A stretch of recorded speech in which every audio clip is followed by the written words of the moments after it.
Okay, prop the mic here. What's up? Prop the mic. I see you are not wearing sunglasses. So does that mean last night was not so great? It was okay. It was okay? Yeah. It was, there was some wins and there was some losses. And so it goes. Listen, if you're 55% on these, that's better than most. So. Yeah. But that's not what we strive for. We strive for 80, 90%. Yes, that's for sure. That's for sure. So last night, there were some pretty amazing performances, huh? There were. Yeah. We had, I wrote down like the top scorers, but it was all the big name guys. You had Tatum with 49 points, Durant with 39, Giannis with 37. Zion finally broke that 30-point mark with 33. Was that his first time this season? Probably. Yeah, I think so. If it wasn't, then maybe a second. Maybe only one other time. Yeah. Booker had 51 in three quarters, and only 3 quarters of play, and even the old man LeBron 31 as well in the Laker victory. So. What did I say to you like an hour before the Booker performance? I said he's officially a top 10 guy now. Easily. He might be a top 5 guy. Yeah. He's pretty awesome. It's kind of fun to watch him without Chris Paul there. Yeah. He's stepping up and doing a lot more stuff there. So. Yep. And our man Jalen Green crushed it nice and early. That was awesome. What did he end up with? I didn't even check the results. I think 7 assists. Did he? Are you sure? I'm gonna go with it. Yeah, I know it was more than 4.5. Yeah. All right. Jalen Green. All right. While I look that up, what do we got tonight? It's a sad night. Bad one lonely game against a team we don't like to play against. Well, you could go for them too. That's an option, right? Yes. No, Jalen Green only had 3 assists, man. I don't know what you were looking at. Oh, really? Yeah. Because I was surprised you were saying that because I saw he only had 3 in the fourth quarter. So I would be surprised if he got 7. Okay. Never mind. I did get 7 the day before. Maybe I was confused. Exactly. And that is probably the last time we play Jalen Green on anything but points. Yeah. Yeah. We rode that long enough. All right, so we got the Mavs at the Pistons, right? The Mavs are 10-10. Surprisingly, they're 1-7 on the road. So not a very good road team. Interesting. And the Pistons are 5-18. And of those 5 wins, 3 of them came at home. So they're the worst record in the league, right? Yeah. I think so. I'm trying to think who else would even be in contention. The Rockets are probably pretty close to that as well. But San Antonio. In San Antonio. Yeah. Although I think of those 3 teams, San Antonio's probably got the most talent. No. Maybe probably the Pistons. Detroit. I don't know. They're all really bad. Yeah, but I think I would go with Detroit with Cade and Ivy, and I don't know. It's a nice young core of guys, I think. So it really seems like the NBA is just like giving up on Thursday nights, right? I think it was last Thursday. Yeah. Last Thursday there were no games because of Thanksgiving. The Thursday before there were the three West Coast games, right? That's right. West Coast games. And this night, like it's not even like they lined up a good matchup. Like right. So they're basically like you just can't compete with NFL. Yeah, until January, we're just going to give up on Thursday. But we're going to still give our take here. Yeah. All right. So pretty much no significant injuries other than Cade Cunningham still being out. The Pistons are getting 8 points. Christian Wood's out, right? Still. No. No, he was. I just didn't see props on him for some reason. I thought he was out. Yeah, I didn't see props on him either. But I think he's going to not to do with him being out. Just props lines that out. Yeah. Well, he doesn't start, right? So I think his lines come out later. Yeah. And the total is 221.5, and the sharps are on the Mavs -8 and the under. Okay. One other notable player. Yeah. Former Nick, former pretty much everybody. Kemba Walker is questionable for the game, so they just the Mavs just signed him. So I wouldn't be surprised if they suit him up in this one. Interesting. Yeah, I saw him being interviewed the previous game, like on the sideline. Yeah. Yeah, I saw that too. It was like a really uninspiring interview. Yeah. You're like, well, Kemba hasn't been a relevant player in like 2 years. And right. Like, yeah, your energy and whatever. What are you really going to do? I don't know. Right. They were like, what do you bring to this team? And he was just like, I can handle the ball. Yeah. Or something like that. It was like, I think Luka is doing just fine. Yeah. I'm gonna bring about 8 minutes of play and maybe 2 assists and 2 turnovers a game. And that'll be on the injured reserve with my knee or something. Yeah. Yeah. All right. So you want to talk about matchups here at all? Yeah, a little bit. I mean, I think, obviously we know we kind of want to stay away from playing guys against Dallas in general, but obviously there's going to be spots you could pick and choose. I found a couple tonight. Okay. Two or three things that were popping out matchup wise. Dallas. Dallas's defense is top 5 in turnover percentage, and Detroit they're middle of the pack, like 16th or 17th in the league. So that was one area that I thought maybe we could look to exploit, some steals or blocks or something there. Mm-hmm. Another nice matchup was Dallas's offense is number 1 in corner 3 frequency in the league. They're taking over 13% of their shots as corner 3s. And Dallas is number 22 in opponents' corner 3 frequency. So another place I look to target. And then finally, for Detroit, their offense is top 5 in mid-range frequency, and Dallas's defense is bottom 5 in opponents' shots from mid-range. So I was looking into that. I'm going to take that matchup first. So I looked on Dallas to see who are their guys who have the best mid-range game. It's 2, Bojan Bogdanovic and Marvin Bagley. They're both taking 41% of their shots from mid-range. Bojan's shooting 52% on those shots, and Bagley's shooting 48% from mid-range. I like the Bagley pick tonight because you got a narrative there. Yep. Bagley picked ahead of Luka in the draft. Amazingly. So you think that's going to inspire Bagley? That's going to inspire Bagley, yes. Yeah, he's going to. So I went back. I got to prove that I'm better than Luka. I went back and I looked at Bagley's stats in every game he's played against Luka. Okay. He's averaging 16 points and 7 rebounds in the 6 games he's played against Luka. Nice. Just to run through 15-5, 11-7, 23-9, 12-7, 14-2, and then the first game they played against each other, he was 22-12 against Luka. So I think that there's definitely something there. His line's 12.5 points. He's done it in his last 6 games.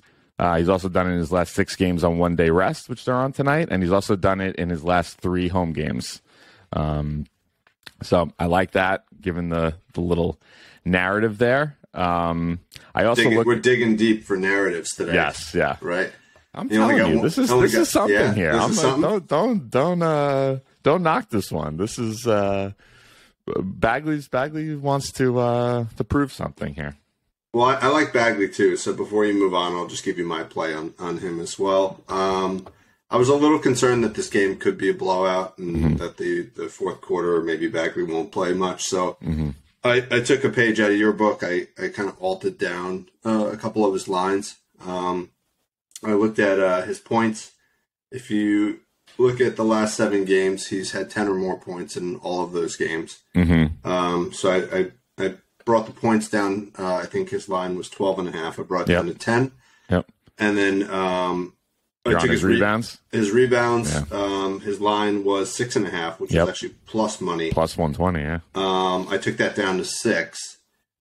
So I love this play. I was about to. My next point was to go into. I also like Bagley rebounds as well. Oh, okay. Yeah. So it's basically a little tease down version of his points and his rebounds. 10 so we're on the same thing. Look at this. Plus 109. I just thought he was going to do it.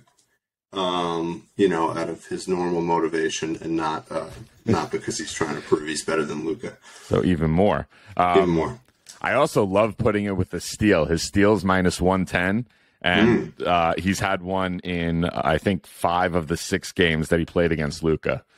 So that might be something to look at too. Throw a steal in there, decent odds. Okay. All right. What else you got?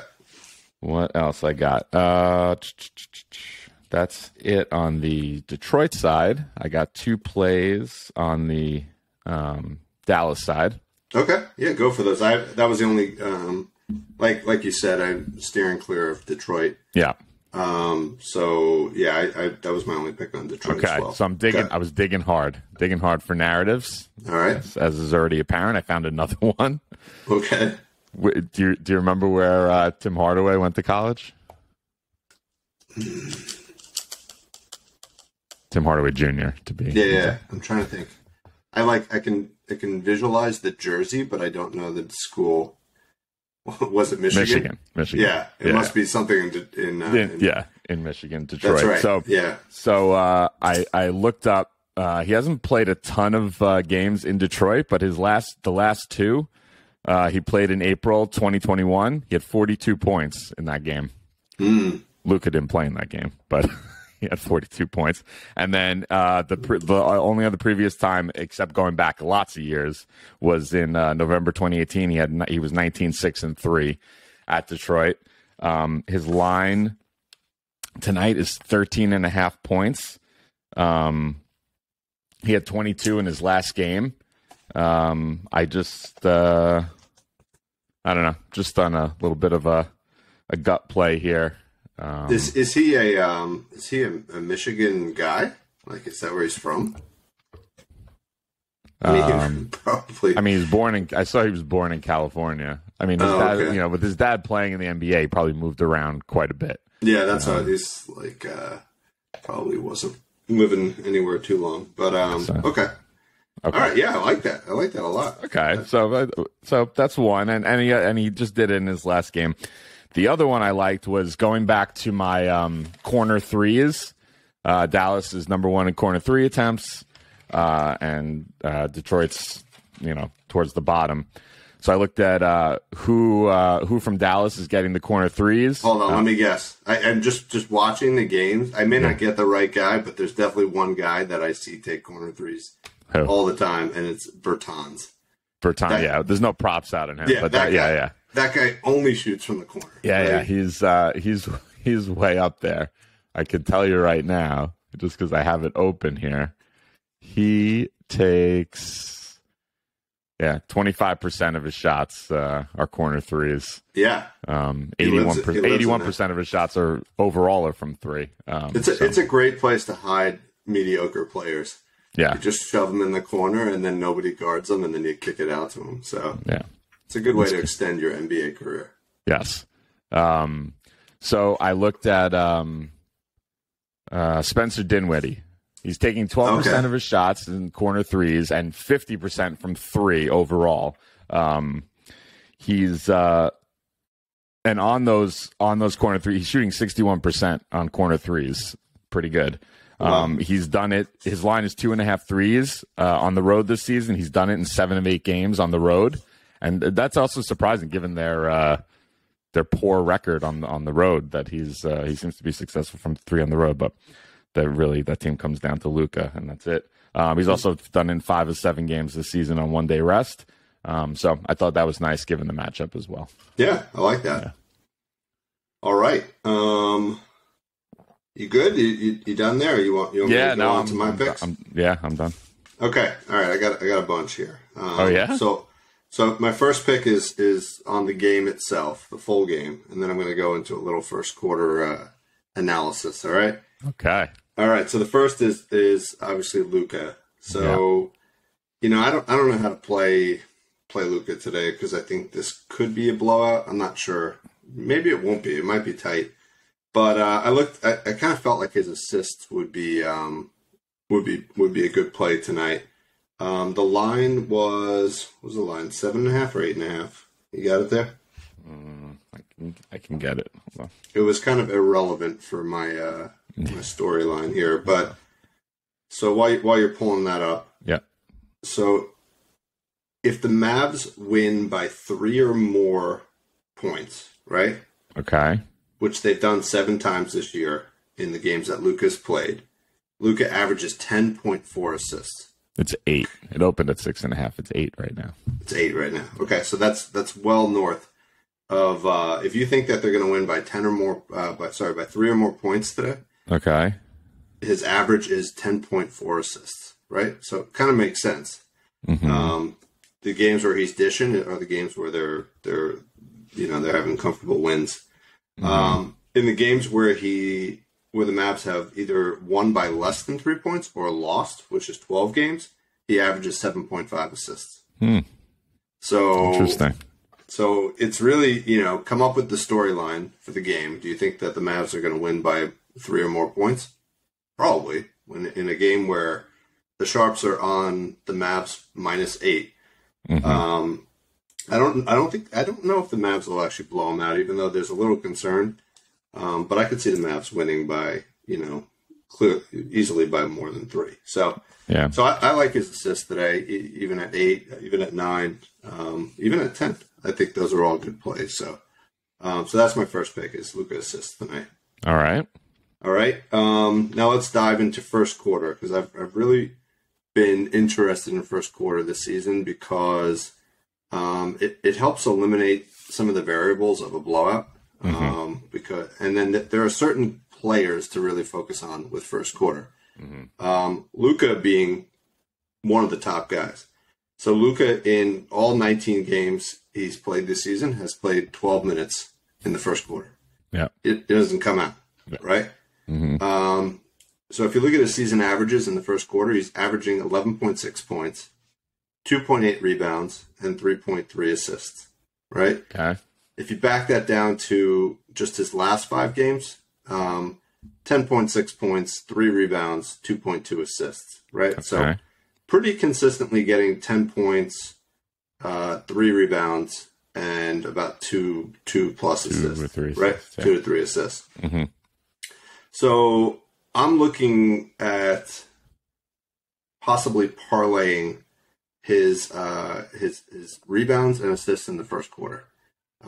Back it down. I think his lines for the first quarter right now, points are 9.5, rebounds are 2.5, and assists are 2.5. Okay. So I'm thinking if you parlay rebounds 2 and assists 2, which wasn't out yet, but it will be before the game starts. Yeah. You'll probably get somewhere around a -120 putting those together. So I think that's a real nice one. If it's not -120, you need to get it up a little bit more. I'd probably add 8 points to that. Okay.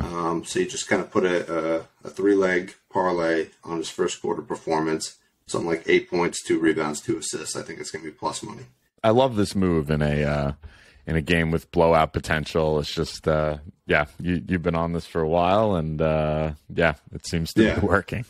I actually think even playing his points at 9.5 points in the first quarter, it's scary because if the guy picks up 2 fouls, he's out. But they don't really seem to call a lot of fouls on Luka, so I think that would be safe as well. But the play until the other night when they called like 10 travels in that. But they called them all on Golden State. No, wasn't a couple on Luka. Not many. There was definitely 2 on Luka that I saw him going nuts about. But they showed so many like plays that Luka had done in the game that were either offensive fouls or travels. He's got such an old school style of ball where he just kind of backs you down and pushes you off. Yep. It's physical. It's fun to watch. Yeah. So that's the prop on the first quarter. The other is just straight up first quarter performance. I'm a little hesitant now, given the Mavs' performance on the road. But we got Detroit is the 6th worst team in the first quarter. Their margin is on points is minus 2.7 points. And the funny thing is they are minus 1.4 points on the road, but at home, which they are tonight, they're minus 4.4 points. So this is a team that doesn't like to play at home, apparently. Even though they've won 3 out of 7 games, 3 and 7 at home. They do not start off well at home. Okay. All right. Dallas on the other side is the 7th best team in the first quarter, plus 1.9 points, plus 3 at home, plus 0.3 points on the road. So the line for the first quarter is minus 2.5. I think it's probably a good play. I think the Mavs' performance is highly correlated with the fact that Luka is in there for 12 minutes. So I would do something around that. Maybe even bring it down to minus 1.5. And on the flip side, I would even contemplate looking at the second quarter and playing something for Detroit, because I think there's usually a pretty big letdown for the Mavs once Luka comes out of the game. So, but the main play is Mavs. We'll even say minus 2.5 first quarter. Okay. Did you look? I'm wondering if Detroit first quarter results any different with or without Cade. I feel like he might impact that. That's a good. Certainly. So I'm saying with him out, I think it's even a better play. Not because I would imagine their first quarter scoring is probably better when Cunningham's playing. Yeah, I mean, they've had so many guys in and out of the lineup. It's hard to know what their set lineup is. But he's probably their best player. So I think having him out is certainly not going to help. So so keep riding that. I think those are good plays. Yeah, great plays. I like that a lot. And that's all we got.